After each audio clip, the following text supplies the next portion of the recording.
It's time to defend our title as the best science and medicine podcast. The podcast award nominations start July 1st, so we need you listeners to get DNA Today nominated at podcastawards.com.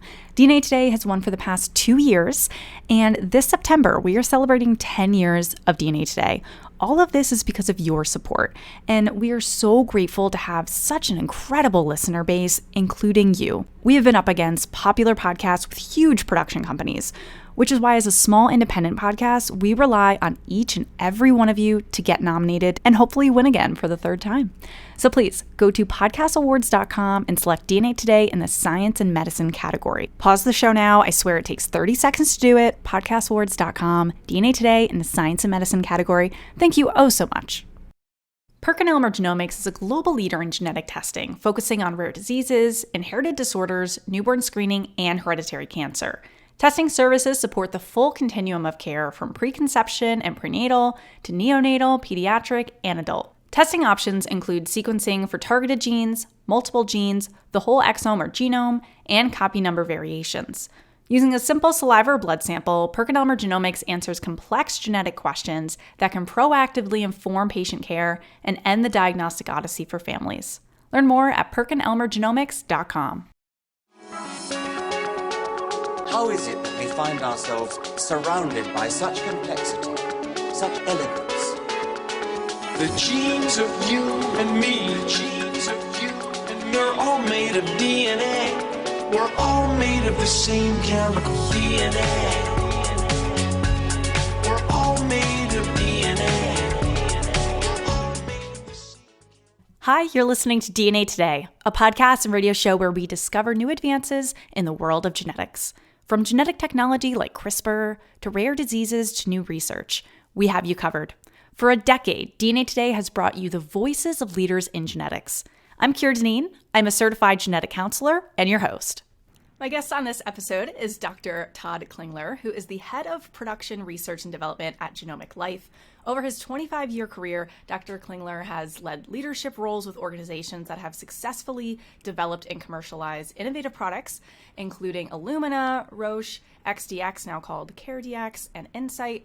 Dr. Klingler has also founded startup companies such as Prospect Genomics and Station X. So welcome on the show. Thank you for joining me for this conversation. Thank you, Keira. I'm glad to be here.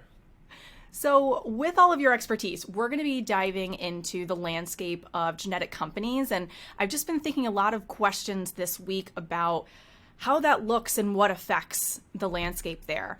And as you recurrent listeners know, DNA Today is sponsored by some genetic companies. So you can view the full list of DNA Today sponsors at dnapodcast.com/sponsors. And another disclaimer background, we're both US based, so our conversation is going to focus mostly on the industry in America, but who knows, maybe something will come up that's international. So to kick off our conversation, I wanted to pick your brain about the trends that you've seen in the last couple decades in terms of the genetic companies and the landscape of them and kind of what's shifted over the years. Sure, and I feel very fortunate to have been at the interface of two fields that have rapidly developed over the last 10, 20, 30 years even. The computational area, so I was trained in bioinformatics basically, and then of course genetics and genomics. So I was lucky enough to get my degree just at the time the human genome efforts were ramping up before the genome. So timely. It was, especially as an informatician there. So obviously I've seen the technologies about DNA sequencing and generating value from those sequences rapidly evolve, and being a part of Illumina was an amazing experience to be on the ground floor of seeing what those technologies can do. And I think in the field we've obviously seen the shift from the research, understanding the genome, to clinical applications, what we can do with it to help people, to what I would argue is more population level, what we can do with large numbers of sequence-based data. Along with the technologies has come scaling. So I've seen the field move from what I'll call bespoke solutions, a lot of effort doing things uniquely for one thing, shifting to standardized, high quality, often high throughput, low cost consolidated effort. So you don't have to sequence one gene anymore. You can sequence panels or exomes or whole genomes. And then, of course, the influence of data. As we can generate from hundreds to thousands to tens of thousands, hopefully millions soon, of data sets, the power of modern machine learning comes into play, and we're learning a lot that way. And the last thing I would say is a shift from the focus of developing applications to focusing on deploying them when people need them. So over the last 20 years, science has proven many applications of genetics, yet I would argue most people who need that information and those technologies at sometimes the worst times of their life, aren't getting it. And so how do you solve that last mile problem? And I think there's a growing focus on that. And that's what we do at Genomic Life as well. Yeah, so there's a big, shift of obviously genetic research and technology development is always going to be happening. But I think, as you said, we're able to use a lot of that and apply it to people's lives now and use it in that sense. Right. And I've noticed a lot of companies have been expanding into multiple areas of genetics. So like an example of this would be genetic testing companies that were previously exclusively cancer genetic testing are now also doing prenatal genetic testing or, different areas like that. Do you expect this to drive costs of all testing further down, just with more competition, that we have more companies offering the same tests? Are there drawbacks to this of labs not having their specialty anymore and a lot of genetic testing labs just offering, all genetic testing under the sun or a good amount of it? Yeah, I mean, I do think that's kind of a natural maturity of the industry, actually, and it is... in early phases of technology development, you have lots of companies and maybe research groups trying out different ways of doing things. You kind of figure out which are the best ways of doing that. When I say best, it's the most accurate, at the most at the right cost, right turnaround times, all of that kind of thing. And then those few companies, start to sometimes consolidate and really focus on perfecting their platforms for delivering those technologies. And I think one example of that is the consolidation that we have clearly seen in the genetic testing field. There are thousands of genes related to genetic conditions. 10 years ago, or maybe a little bit more, if you wanted a genetic test, you could go to any number of 1,000 labs, often only testing those sequences or those genes. Nowadays, you have a few companies that have really built a platform, that virtually test every gene connected to a monogenic disease in one platform. And that allows you to run that lab as efficiently as possible, deliver results across a variety of diseases, build up the informatics and interpretation capabilities to do that. And I think you'll see that in a number of different areas. And I think my last point on this is that I like to use a computational analogy here, is that a lot of these efforts are really focusing in and making that what I would argue is the infrastructure platform as good as possible. And where we are focused at Genomic Life and others is at what I would call the application layer, where you can actually make use of the best of those infrastructure pieces and put together a program that delivers value to individuals better. And by that I mean, pick a really good and partner with a really good genetic testing company, pair that with a really good genomic or a genetic counseling company, and maybe a digital health capability, and you put together a package that then not only gets genetic testing for people when they need it, but helps them understand what it means, works with their physician, and then coordinates that all through an app that or a place that you can go to understand, get your data, interact with your care team. Yeah, so have all of those different pieces together. So you have all the experts coming into working together and be partners. Because I've seen a lot of genetic counseling companies pop up, I'd say really the last 5 years. And, especially with the pandemic, I think that's been a big part, that telehealth has just really taken off. There's so many advantages for patients, to access this care, so they don't have to be driving hours to get places, especially in some rural areas of the U.S.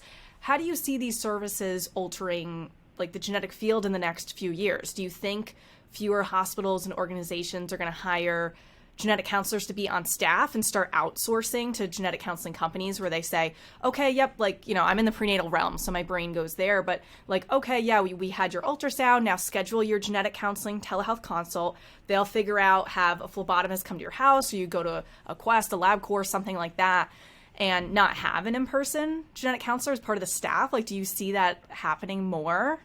Yeah, I actually do, for a couple of reasons. And I think there is an analogy with the genetic testing example I used before, which is that, you know, genetic counseling there's a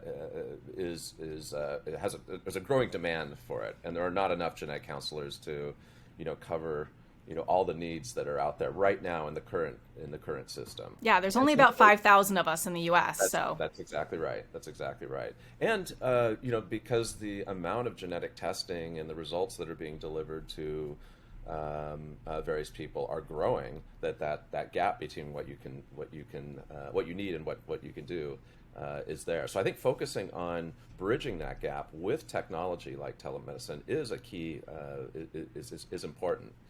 I think there's another feature, which is I think genetic counseling is kind of expanding beyond what people think of as traditional genetic counseling. So genetic counseling to talk through an individual or a family about a monogenic disease, for example, is maybe the classic use case. But now that we have other types of genetic information coming on board, polygenic risk scores, maybe a little bit more complicated, or even pharmacogenomics, where you need to understand a little bit more about how to deal with a set of prescriptions an individual may on. I think the realm that genetic counseling is moving into, I call it kind of genomic services, if you will, or genomic clinical services is expanding, and I think that puts more demands on this field, and therefore exactly having companies that focus on delivering high quality clinical genomic services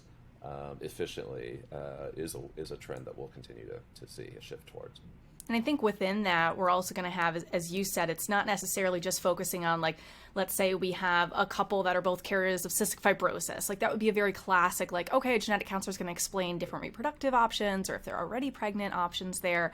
Whereas now there's just so much within this genomic space where I feel like genetic counselors are, you know, in some ways going to have to step it up to be, not that we're not already working very hard, but to learn more about other areas and like preventative medicine, and where we're going to start just having more of a wider scope to our practice in that sense. And, you know, even with genetic testing, I think changing a lot that we've been talking about, you know, you mentioned polygenic risk scores. Are there other types of genetic testing that you see becoming more popular in the next few years? Like, you know, we've kind of questioned on the show, like, will gene panels still be a thing in the future? Are we just going to like say, you know what, that's not really worth it. Let's just start with a whole exome in certain cases. How do you see this changing in, let's say, the next 5 years? Because genetics moves fast. So I don't even want to say 10 years, like 5 years. Yeah, I mean, I think exactly. Gene panels will be relevant and will be there for, you know, for as long as we aren't providing what I call a clinical whole genome. And you might think that maybe there's a clinical whole exome. A clinical whole genome is not just the ability to sequence cheaply someone's genome. It has to be at a quality level that is sufficient to derive genetic information from. So I think we all know that there are, you know, there's a large number, and many of them are disease genes where they're difficult to sequence because there are related pseudogenes or repeat regions in them. So you often need to use special, you know, complementary methods or a combination of short read and long read technologies to get the high quality sequences of those. So it's still going to be an effort to get clinical grade whole genomes. And I think that at that point is the point where maybe gene panels would become less relevant. You mentioned another one, polygenic risk scores. They're of course not going to replace the gene panels. They're very much complementary, looking at very, you know, subtle changes that add up to determine or change your risk of developing usually common diseases. And, you know, I think what I mentioned before, another trend is going to be the combination of modalities, testing modalities. So you can think of looking at combined genomic testing, germline methylation expression, maybe even proteomic, in single assays, believe it or not, some companies are looking at. or more what I would call truly integrative combination. So genomic plus maybe digital pathology plus or radiology to really try to assess diagnostic needs. And the last thing I would say is I think we all know that genetics is important across your lifetime, not just at these moments where you may have a simple question. I think all of us have had questions about our genes and our genetics over your lifetime, from your early childhood maybe to planning a family to risk of developing diseases later in life. So I think thinking about where the field is going, and this is what we do, is who's going to provide, or how can we provide that lifelong genome, I don't know what to call it, a companion or information that's there. So that's what we're trying to develop, a program where you get your proactive information when you need it, if you're planning a family, carrier screening, pharmacogenomics, and then when you are prescribed a new drug or you need to start thinking about screening for certain cancers, you have your risk profile in hand, you have your recommendations on what to do that may or may not be exactly what guidelines provide. So really customizing that approach and providing the genetic information or genomic information you need at the right time in your life. And I don't think there are many people thinking about that kind of that direction that the world is going in. I think that's the way of the future, really, of looking at, let's sequence, and I'll kind of take this a step further, I guess, from what you're describing at your company, but looking at, all right, instead of, as you're saying, like doing, okay, at this point in life, let's do this genetic test, and then 5 years later, you're doing another one and another one, like, can't that be consolidated, as you're saying, of like, let's sequence the genome and then keep referring back to that genome, as long as it's very high quality, as you said, like, very high depth, where like that sequence has been sequenced multiple times. So we're very confident, like, yep, that's the letter that's at that location in the genome. That's right. And this gap between what science has developed and almost has proven in many cases, and what mainstream medicine can deliver to the broad population is quite large, because there are many difficulties, of course, in delivering that. So, simply the electronic health records aren't places that typically can store genetic results, let alone whole genome data. Yeah, that's way too big. Understanding which, the field is still fragmented with technologies and testing capabilities out there. Who's going to figure out what are the best quality, the most cost-effective services or tests out there, and then who's going to package it together to make that a continuous high-value service for families. The other approach is that genetics, by definition, is for a family, not an individual. So those are the kinds of things that actually we at Genomic Life we are focused on developing, is really bringing the power of what genomics has developed already to our members and their families, and then sustaining that value over time, just to be there when they can make use of that information. And your company's so like perfectly named, like Genomic Life, like it's following you throughout your life. Like I can really, the marketing behind there is really perfect.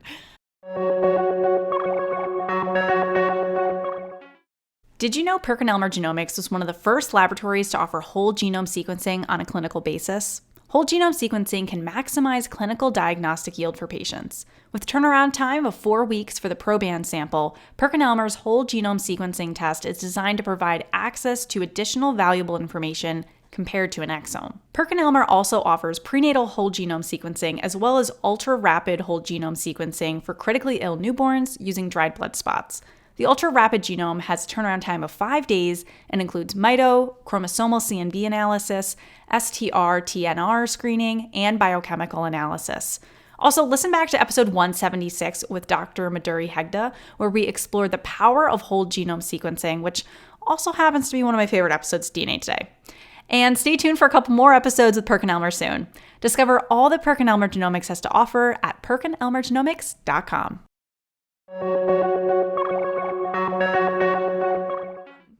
So something I've asked a lot of guests on this show is, do you see newborn screening being replaced by whole genome sequencing? Where, as we're saying, that genome sequence can follow you for your life. Do you think that that's doable in the U.S.? Like certainly maybe other countries that are just smaller, but the U.S. is so big. Do you think that that's ever going to happen? The one thing I am convinced of is that the technology, the cost, and I think the operations will be there. It will be built. It will be possible. I think the last thing we want to do is obviously force people to do any sort of genetic Yes. testing. So, an individual always should have the choice on whether they want to generate information about themselves from their genomes, and then always control that information and who gets access to it. Absolutely, it's a promise we make to our members. But I think that in many surveys, when asked, about 70% of people say they would want some form of genetic testing, but we're still a long way from getting those 70% tested. I think you touch on newborn screening. Like I mentioned, proactive testing for diseases that are later in life is one component of testing. Testing for or sequencing for diseases, like in profiling for cancer, is one aspect. Newborn screening is also another one. There are childhood diseases that you can determine or detect there. The promise of the clinical whole genome is you can do it once as early in life as you can, and then you have that information, for the rest of your life to interpret, and that interpretations will advance as we learn more about the genome, but also can be tailored to when you need information at what time in your life. So And I do think it's possible. Yeah. Well, that's exciting to think about. I think there's a lot of, because a lot of ethical issues too, as you brought up, like that baby cannot give consent. Yes, I want my genome done. Absolutely. And when we have adult onset conditions come up, like, okay, at what point are we divulging that information, or who's going to keep track of this data? Maybe you guys, of when that person's 18, of them having the option. Do you want to learn about adult onset conditions?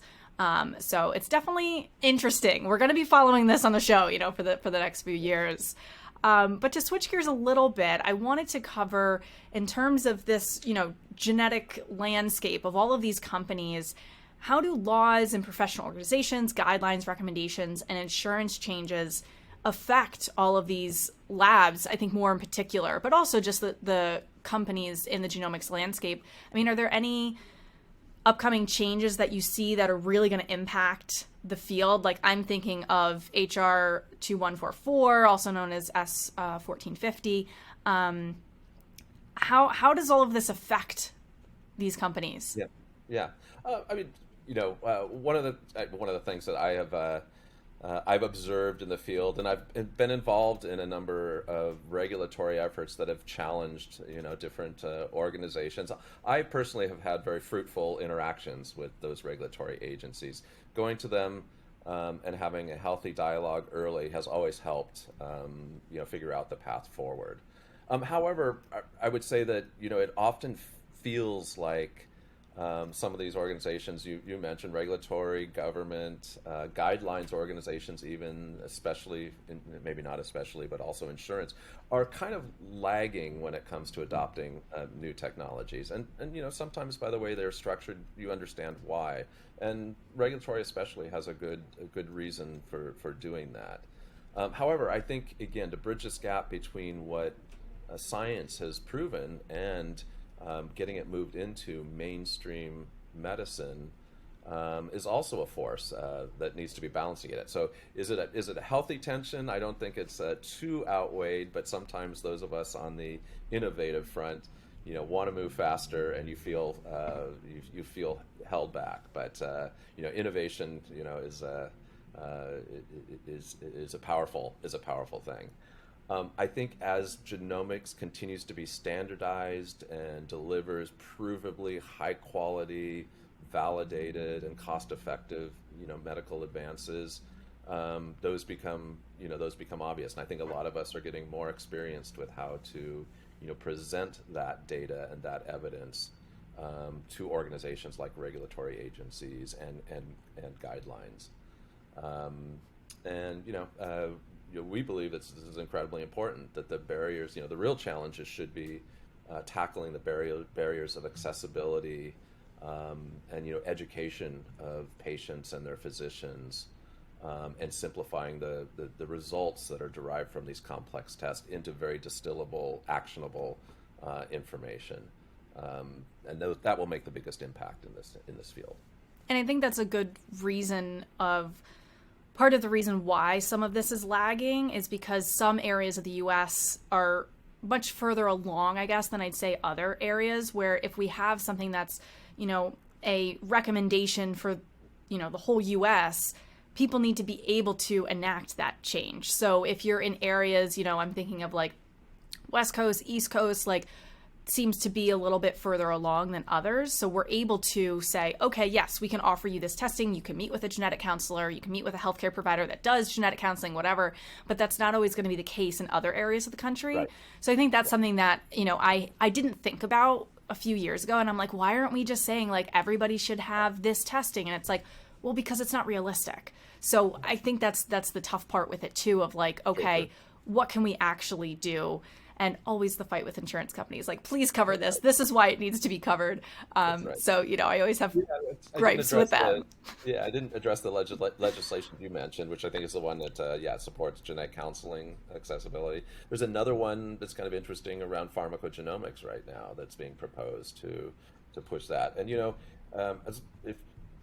with legislation, you want to make sure that it's emphasizing the right things and not implementing too many surprises, I'll call it, that actually interfere more than they do good. So I think if you get the legislation right, and people should be involved where it matters to make sure it's right, those things can affect good changes. And I think it's important for people that are in the field, that are providers and professionals, experts, to have a voice in that. So meeting with your representative and letting them know, hey, I'm a genetic counselor in your state. This is why this bill is important for whatever comes up. Right now it's the one I mentioned, but there's going to be things that come up in the future. So certainly I think a good thing that, And I think another area here that we all know is that, making sure that, especially with advanced technologies, that it reaches, literally everyone. And our mission actually says, accelerating the world's translation to proactive health and genomic medicine for everyone. And to me, that for everyone is the key part of it. So, disadvantaged communities and maybe rural communities are the last ones usually to get the latest technologies. And we think a lot about how we can bridge that gap to those that, may not be as fortunate to be next to a tertiary medical center or an advanced, medical school where they could gain access to these things. And as we, start closing out the show here, do you have any advice with, all of your experience that you've had in this field? I should say fields. I guess we're, talking about multiple fields here. Do you have any advice for genomic companies on best practices to become successful and follow in your footsteps? Yeah, sure. I think, these may sound pretty obvious, but they're worth reinforcing. So I think, always demand good science. I think that's critical. Do good science and demand good science. And we've seen examples where, the science hasn't always lived up to the hype, and we see it every few years.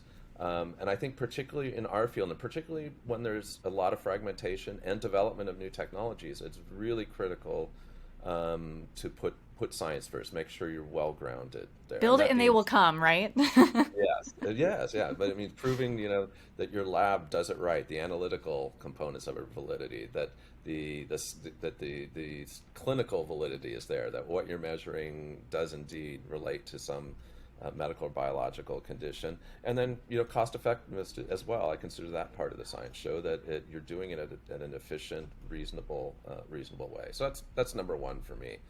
And then translate that, convincingly, and be transparent about it. And then equally important for a company is understand your customer and how they will benefit or use your service, how you're going to help them advance. And one of the lessons for me, I was a part of a diagnostic company where we did a great science, some early machine learning work to develop a multi-gene classifier. But we didn't really look at how that needed to be integrated close enough into the clinical workflow. And it turned out our turnaround time was a problem when we introduced it. And we had to do a lot of makeup work to make the test work. So the lesson for me there was don't just understand what you're developing and what your data are, but how you're going to advance and provide benefit to that customer. How does the workflow fit for that And, person ordering it? Yeah. That's right. Yeah, And for I'm us, always asking like turnaround time. I'm like, it's not fast enough. This lab is faster. That's why I'm ordering from them. Like I'm hard on these labs.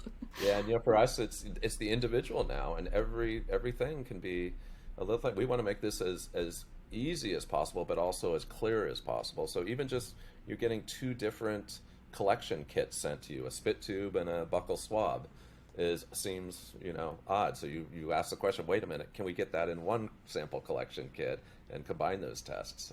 Those are the kinds of things I think will make a difference. Amazing. And so as we close out here, do you have any recommendations for resources for people to keep up to date on all of this genetic news? Because it's a lot to keep up with on top of just genetics itself of like, okay, what are the changes? What do I have to know for my practice and everything? But how about just keeping up to date with these companies? Because I think it's important to know what's happening in our field. Yeah. I mean, I think there's a lot of good, a lot of good information that comes from various blogs. The classic genome.gov, signing up for their blog, GA for GH, the Genetic Alliance for Genomic Health, is a good one. And then I think for the industry and companies, there's nothing better than Genome Web.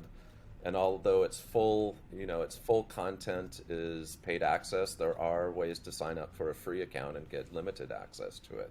But that really provides you on a daily basis what's going on in the field, from the funding of companies to the latest advancements in science to where key people have gone to. Those Yes. are 3 that I like to follow regularly. Yeah, that's perfect. I have Genome Web as my homepage so that when I open it up, I'm like, oh, this is what's going on. And I don't even have to think about going to it. And I did learn a few years ago that if you sign up for a free account, you can access even more. So you don't necessarily have to, if you can't afford it, pay for a paid premium membership or whatever they call it. So I know sometimes it's like, oh, sign in to access this. And people are like, oh, it's a paywall. It's like, no, it's just a sign-in wall. Just sign up for a free account. Definitely recommend that.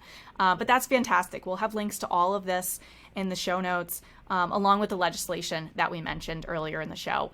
So thank you so much for coming on. This was just kind of a different kind of episode, I think, and diving into more of that wider scope of the industry. And as we've been talking about, very important for providers to keep up with. So thank you so much for just sharing all of your insight on this. Thank you. I enjoyed the conversation. All right. Well, people can check out Genomic Life. Do you know your website? Yeah, it's genomiclife.com. Easy. Yeah, Amazing. And one thing I would say for us is that, genetics touches everyone in one way or another, and understanding your genetic makeup can be impactful for your health and well-being now or certainly in the future. Yes, awesome. Well, thanks again for coming on. Sure. Thank you, Kara. Don't forget to help us defend our title as the best science and medicine podcast. Go to podcastawards.com and select DNA Today in the science and medicine category. And here's a bonus. If you tweet or post that you nominated DNA Today and of course tag us, then we will share your post and give you a shout out on the show as a thank you. Again, that's podcastawards.com, DNA Today for the science medicine category. You have the power to get DNA Today nominated again, so please go nominate us. I'm begging you. podcastawards.com. For more information about today's episode, visit DNApodcast.com, where you can also stream all episodes of the show. We encourage your questions, comments, guest pitches, and ideas. Send them all into info@DNApodcast.com.